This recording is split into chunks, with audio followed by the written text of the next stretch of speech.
Hello and welcome. My name is Aaron Hale and this is Tips and Tricks with ProPricer. We'll be covering useful tips and tricks in ProPricer that'll help you leverage your time better and get things priced. Today, we're going to be talking about ProPricer's Audit Report feature. The Audit Report will allow you to spot anything on your proposal that may be out of place, inaccurate, or just wrong. We recommend running the Audit Report on every proposal before it's submitted to ensure all the numbers are correct.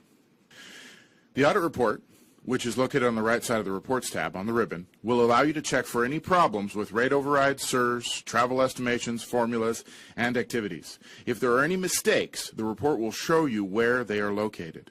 The items under the Audit Report are dynamic and are based on the proposal you have selected.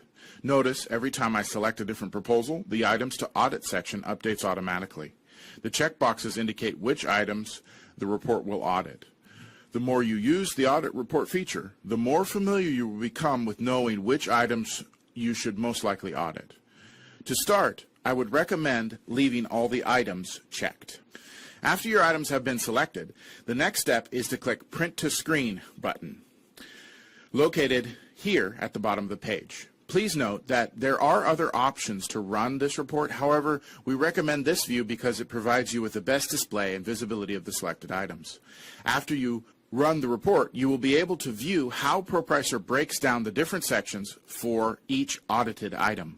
It's important to know how the audit report behaves, as well as the best ways to utilize it, because it can help prevent surprises that would otherwise be hidden in the proposal. Hopefully, this will help you sleep better at night after submitting that proposal.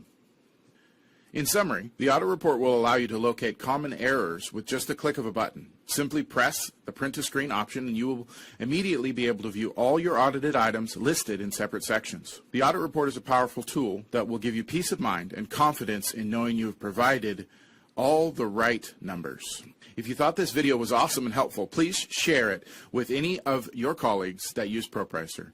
If you or anyone on your team have questions about ProPricer, we will be more than happy to answer them for you. If you have any tips and tricks of your own, I would encourage you to post them in our community forum on the ProPricer support site. Or you can email them to us directly and your tip might make it into the next video. Again, my name is Aaron Hale, and as always, thanks for watching.